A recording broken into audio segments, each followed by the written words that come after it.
মন্ত্রিসভার প্রথম বৈঠকের পর মাননীয় মুখ্যমন্ত্রী শুভেন্দু অধিকারী পরিষ্কার করে দিয়েছিলেন যে দ্বিতীয় বৈঠকে প্রাতিষ্ঠানিক দুর্নীতি এবং নারী নির্যাতনের যে সমস্ত অভিযোগ এতদিন ধরে আসছে, একেবারে রাজ্যে আরজি কর থেকে শুরু করে একাধিক কাণ্ড, এমনকি শিক্ষা স্বাস্থ্য সমস্ত ক্ষেত্রে যে কাটমানির অভিযোগ, সেই সমস্ত অভিযোগ খতিয়ে দেখার জন্য, তদন্ত করার জন্য কমিশন তৈরি করা হবে।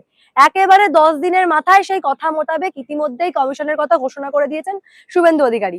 আজকের দ্বিতীয় ক্যাবিনেট বৈঠকের পর সাংবাদিক সম্মেলন করে স্পষ্ট তিনি জানিয়েছেন দুটো কমিটি হবে, কে কে এই কমিটিতে থাকবে, কে কোন দায়িত্বে থাকবে এবং কিভাবে এই কমিটি কাজ করবে, কবে থেকে কাজ করবে, সমস্ত কিছু আজকে খোলাসা করে বলে দিয়েছেন। তার জন্য প্রতিবেদনটা করছি। এই প্রতিবেদনের শেষে আপনারা বুঝে যাবেন ঠিক কি ব্যবস্থা নিয়েছে আমাদের বর্তমান রাজ্য সরকার এবং মুখ্যমন্ত্রী শুভেন্দু অধিকারী। তার জন্য প্রতিবেদনটা সম্পূর্ণ দেখুন। নমস্কার, আমি সানিয়া, দা নিউজ বাংলায় আপনাদের সকলকে স্বাগত। চেয়ারপারসন এবং মেম্বার সেক্রেটারি হলেন জয়রামন সাহেব। এনারা 1 জুন থেকে কাজ শুরু করবেন। গভর্নমেন্টের পক্ষ থেকে চিফ সেক্রেটারি এবং হোম সেক্রেটারি তাদের সমস্ত logistic support, infrastructural support, man power এবং যে যে ডকুমেন্ট তারা চাইবেন, ডিজিপি সহ পুরো সরকার সেই তথ্য তাদেরকে দ্রুততার সঙ্গে দেবে। আমি আশা করব এই কমিটি তার ফাংশনিং শুরু করার 30 দিনের মধ্যেই রেকমেন্ডেশন গুলো দিতে শুরু করবে এবং আমরা সেই ভিত্তিতে পুলিশের পক্ষ থেকে এফআইআর লজ হবে এবং বিএনএস এর অন্তর্গত যে সেকশন আছে সেটা দিয়ে আমরা অ্যাকশনও নেব এবং গভর্নমেন্টের ফান্ড এক্সচেকার থেকে যা দুর্নীতি হয়েছে রিকভারিও করার চেষ্টা করব উইদিন আওয়ার প্রেজেন্ট অ্যাক্টস, মানে বিএনএস এর অন্তর্গত। প্রাতিষ্ঠানিক দুর্নীতি ও নারীর নির্যাতনের অভিযোগগুলির ক্ষেত্রে এবারে তদন্তের জন্য কমিশন গঠন করার কথা ইতিমধ্যে ঘোষণা করে দিয়েছেন মাননীয় মুখ্যমন্ত্রী শুভেন্দু অধিকারী। দুজন প্রাক্তন বিচারপতিকে নিয়ে এই কমিটিগুলো কাজ করবে এবং প্রত্যেকেরই কাজ হবে প্রাতিষ্ঠানিক দুর্নীতি এবং যে সমস্ত ঘটনাগুলোর ক্ষেত্রে নারী নির্যাতনের অভিযোগ রয়েছে সমস্ত বিষয় খতিয়ে দেখা। একেবারে আরজি কর থেকে শুরু করে একাধিক কাণ্ড কিন্তু ইতিমধ্যে পশ্চিমবঙ্গে ঘটে গেছে যেখানে নারী নির্যাতনের অভিযোগ রয়েছে। রীতিমতো কিন্তু বড় বড় প্রাতিষ্ঠানিক দুর্নীতির অভিযোগও স্বাস্থ্য ক্ষেত্রে থেকে শুরু করে শিক্ষা ক্ষেত্রে রয়েছে।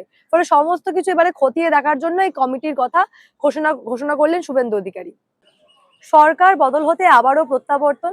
দময়ন্তী সেন, যাকে একটা সময় পার্কস্ট্রিট কাণ্ডে গুরু দায়িত্বে ছিল এবং ঠিকভাবে কাজ করার জন্য সরিয়ে দেওয়া হয়েছিল, সরকার বদলাতেই তাকে আবারও গুরুত্বপূর্ণ দায়িত্ব দেওয়া হয়েছে।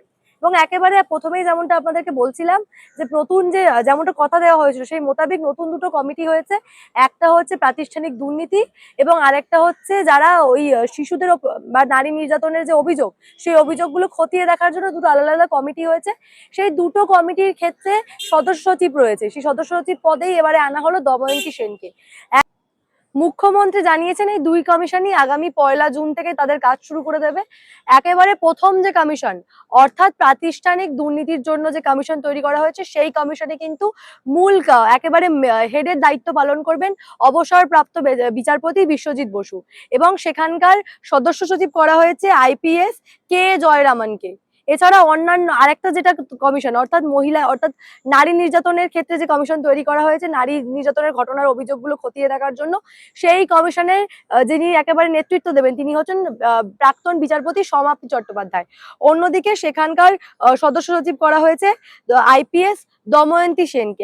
পার্কস্ট্রিট কাণ্ডের পরেই দময়ন্তী সেনের যখন দময়ন্তী সেন উনি যখন তদন্ত করছিলেন এবং তদন্তে যখন প্রায় উনি অপরাধীদের কাছে পৌঁছে যান, যেসব অপরাধীরা বলাই বাহুল্য তৃণমূলের নেতাদের খুব কাছের লোক ছিলেন, দুজন তো পরিবারের লোক ছিলেন এবং তৃণমূল নেতা, এবং তারা পালিয়ে গিয়েছিলেন দেশের বাইরে। এবং পার্কস্ট্রিট কাণ্ডের কোনো রকম কিনারা সেই অর্থে দ্রুততার সঙ্গে না হওয়ার কারণ হচ্ছে তদন্তকারী অফিসার দময়ন্তী সেনকে সরিয়ে দেওয়া। তাকে সেই তৎকালীন সরকার, তৃণমূলের সরকার, রাইটার্সে তাকে ডাকেন এবং ডেকে মমতা দেবী তাকে খুব বাজেভাবে তাকে শ্লেষ করেছিলেন। কি ম্যাডাম, আপনাকে তো এখন খুবই মিডিয়া দেখা যায়, এই ধরনের কোনো একটা কথা। তো এই ধরনের কথা বলেই শুধু ক্ষান্ত হননি, তারপরে তাকে সরিয়ে দেওয়া হয় তার দায়িত্ব থেকে।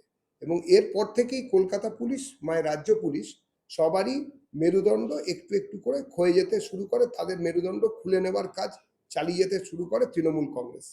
এইখান থেকে এখন পুলিশের মধ্যে যদি নৈতিক ভাবে পুলিশকে যদি আবার সেই জায়গায় আগের কলকাতা পুলিশ কিংবা পশ্চিমবঙ্গ পুলিশের যে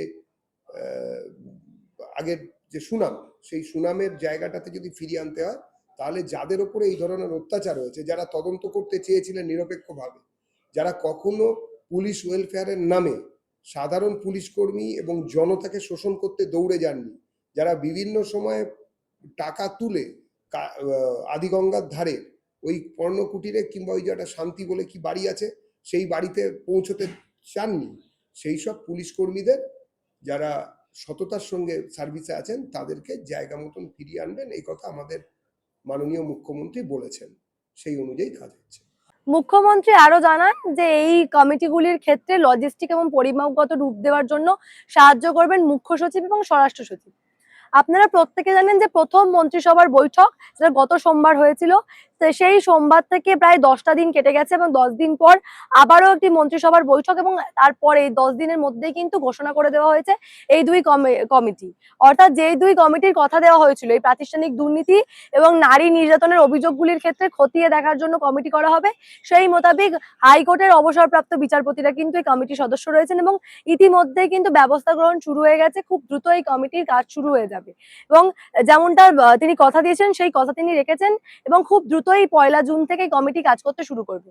অর্থাৎ একেবারে বিজেপি নির্বাচনের আগে যে প্রতিশ্রুতি দিয়েছিল যে রাজ্যে ঘটে যাওয়া বিভিন্ন সরকারি এবং কেন্দ্রীয় সরকারি প্রকল্পের ক্ষেত্রে যে পরিমাণ কাটনীতি চলছে, কাটমানি নেওয়া হচ্ছে, একেবারে কাটমানি নিতে গিয়ে বারংবার মানুষকে ভুগতে হচ্ছে, সে সমস্ত কিন্তু দূর করা হবে এবং এই প্রাতিষ্ঠানিক দুর্নীতির ক্ষেত্রে কাটমানি কত নেওয়া হয়েছে এবং অন্যান্য নারীদের বিরুদ্ধে নারী নির্যাতনের যে অভিযোগগুলো উঠে আসছে সে সমস্ত কিছু কিন্তু এবার সত্যি সত্যি খতিয়ে দেখা হবে, যেমনটা নির্বাচনের আগে কথা দেওয়া হয়েছিল।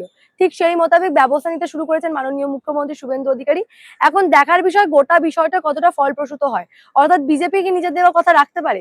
এই বিষয় নিয়ে আপনারা কি ভাবছেন? আপনাদের মূল্যবান এবং গুরুত্বপূর্ণ মতামত অবশ্যই জানাবেন দ্য নিউজ বাংলা কমেন্ট সেকশনে এবং দেখে থাকুন দ্য নিউজ বাংলা।